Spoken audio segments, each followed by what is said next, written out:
जय श्री कृष्ण। गीतांक 56 श्रीमद् भगवद गीता तीसरा अध्याय श्लोक 3.5 समाधान 3 कल्याण कर्म से अथवा ज्ञान से। प्रस्तुति योगी अंश रमेश चंद्र भार्गव। प्रिय धर्म प्रेमियों, पिछले अंक यानी गीतांक 55 में हमने अर्जुन की असमंजसता की मनोस्थिति में भगवान द्वारा समाधान 2 को जाना। इसके बाद इस अंक अर्थात गीतांक 56 में हम समाधान 3 का स्वाध्याय मनन करेंगे। श्लोक 3.5 नाहि कश्चित् क्षणमपि जातु तिष्ठत्य कर्मकृत क्रायते ह्वावसः कर्मा सर्वः प्रकृति जय गुणे हैं।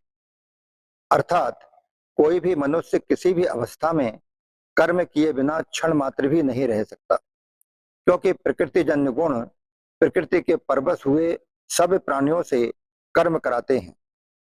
स्वाध्याय मनन 14 बिंदुओं में।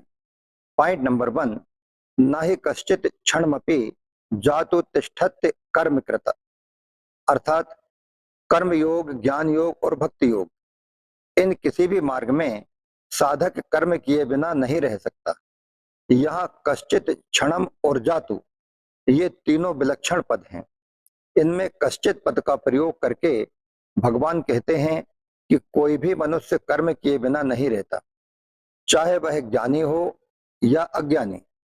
यद्यपि ज्ञानी का अपने कहलाने वाले शरीर के साथ कोई संबंध नहीं रहता, तथापि उसके कहलाने वाले शरीर से ही हरदम क्रिया होती रहती है।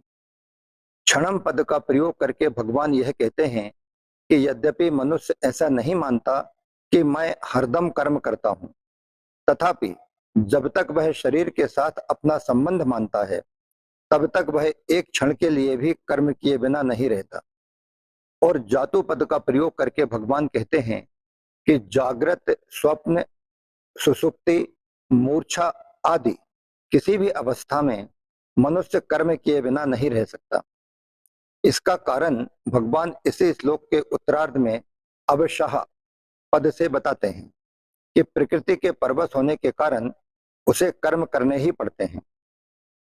पॉइंट नंबर 2, प्रकृति निरंतर परिवर्तनशील है। साधक को अपने लिए कुछ नहीं करना है। जो विहित कर्म सामने आ जाए उसे केवल दूसरों के हित की दृष्टि से कर देना है। परमात्म प्राप्ति का उद्देश्य होने से साधक निषिद्ध कर्म तो कर ही नहीं सकता।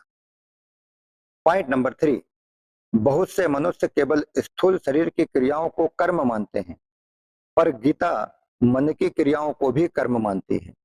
गीता ने शारीरिक, वाचिक और मानसिक, इन तीनों में किसी भी रूप से की गई मात्र क्रियाओं को कर्म माना है।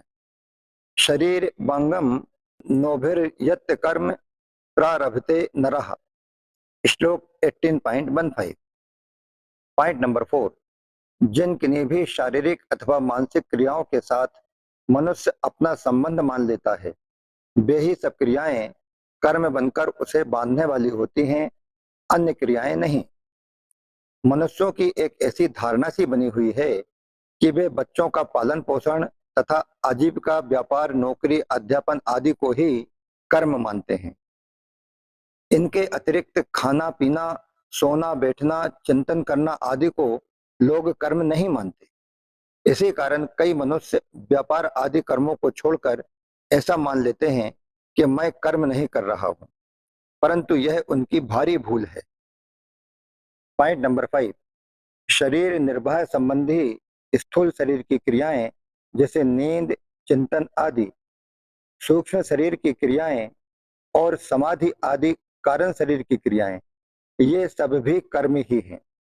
जब तक शरीर में अहंता, ममता है, तब तक शरीर से होने वाली मात्र क्रियाएं कर्म ही हैं, क्योंकि प्रकृति कभी अक्रिय नहीं होती। अतः शरीर में अहंता, ममता रहते हुए कोई भी मनुष्य किसी भी अवस्था में क्षण मात्र भी कर्म किए बिना नहीं रह सकता, चाहे वह अवस्था प्रवृत्ति की हो अथवा निवृत्ति की। पॉइंट नंबर 6, कार्यते ह्वावशः कर्म सर्वः प्रकृति जय गुणे हैं। अर्थात प्रकृति जन्य यानी प्रकृति के गुण परवश हुए प्राणियों से कर्म कराते हैं। अर्थात परवश होने पर प्रकृति के गुणों द्वारा प्राणियों से कर्म कराए जाते हैं, क्योंकि प्रकृति एवं उसके गुण निरंतर क्रियाशील होते हैं।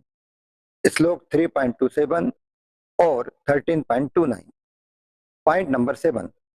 यद्यपि आत्मा स्वयं अक्रिय, असंग, अविनाशी, निर्विकार तथा निर्लिप्त है, तथापि जब तक शरीरी स्वयं अथवा उसकी प्रकृति या उसके कार्य स्थूल, सूक्ष्म और कारण शरीर में किसी भी शरीर के साथ अपना संबंध मानकर उससे सुख चाहता है, तब तक वह प्रकृति के परवश रहता है। श्लोक 14.5।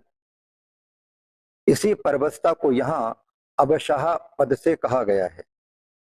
9वें अध्याय के 8वें श्लोक में और 8वें अध्याय के 19वें श्लोक में भी प्रकृति के साथ संबंध मानने से परवश हुए जीव के द्वारा कर्म करने की बात कही गई है।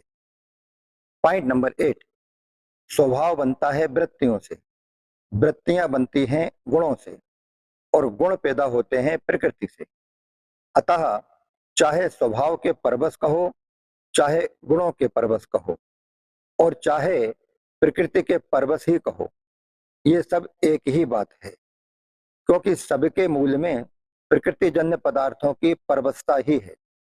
इसी परवशता से सभी परवशताएं पैदा होती हैं। इसीलिए प्रकृतिजन्य पदार्थों की परवशता को ही कहीं काल की, कहीं स्वभाव की, तो कहीं कर्म की, और कहीं पर गुणों की परवशता कह दिया है। Point number 9। तात्पर्य यह है कि जीव जब तक प्रकृति और उसके गुणों से अतीत नहीं होता, अर्थात परमात्मा की प्राप्ति नहीं कर लेता, तब तक वह गुण, काल, स्वभाव आदि के अवश यानी परवश ही रहता है।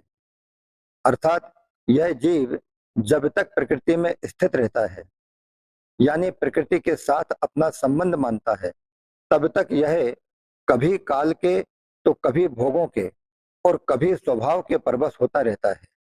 ऐसी स्थिति में यह कभी स्ववश अर्थात स्वतंत्र नहीं रहता। Point number 10।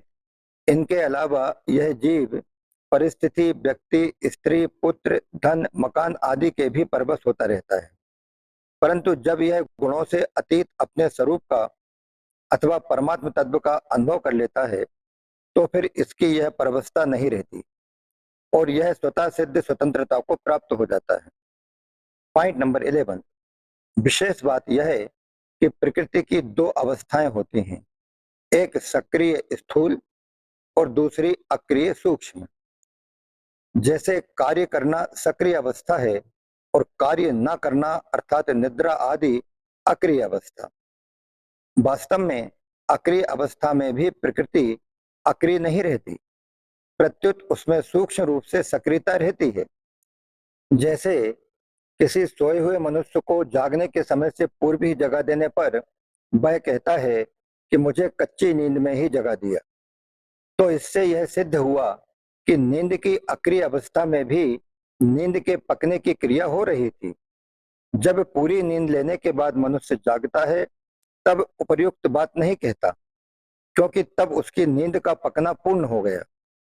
इसी प्रकार समाधि, प्रलय, महाप्रलय आदि की अवस्थाओं में भी सूक्ष्म रूप से क्रिया होती रहती है। Point number 12। वास्तव में देखा जाए तो प्रकृति की कभी अक्रिय अवस्था होती ही नहीं, क्योंकि प्रकृति प्रतिक्षण बदलने वाली है।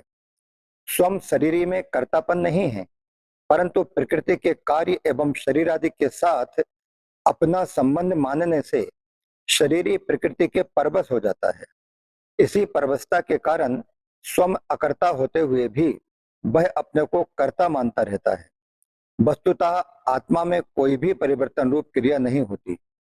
जिस प्रकार प्रकृति के द्वारा समस्त सृष्टि की क्रियाएं स्वाभाविक रूप से हो रही हैं, उसी प्रकार बालकपन, जवानी आदि अवस्थाएं तथा भोजन का पाचन, श्वासों का आवागमन आदि क्रियाएं एवं देखना, सुनना आदि क्रियाएं भी स्वाभाविक रूप से हो रही हैं, परंतु जीवात्मा कुछ क्रियाओं में अपने को कर्ता मानकर बंध जाता है, जबकि प्रकृति निरंतर परिवर्तनशील है, पर शुद्ध स्वरूप में कभी कोई परिवर्तन नहीं होता।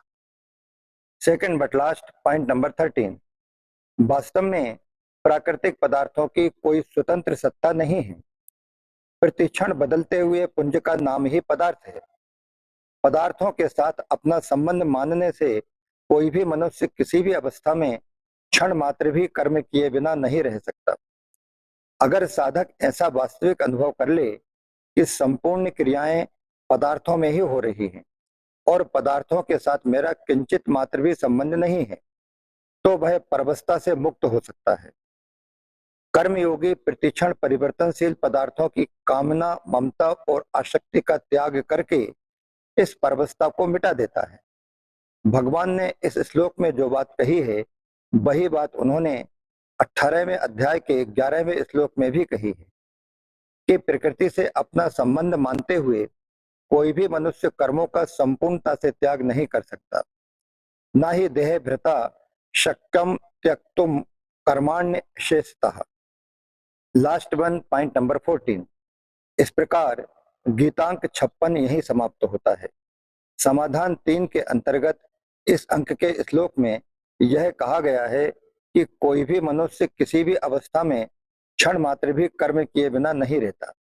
इस पर लोगों को यह शंका हो सकती है कि मनुष्य इंद्रियों की क्रियाओं को हठ पूर्वक रोक कर भी तो अपने को अक्रिय मान सकता है।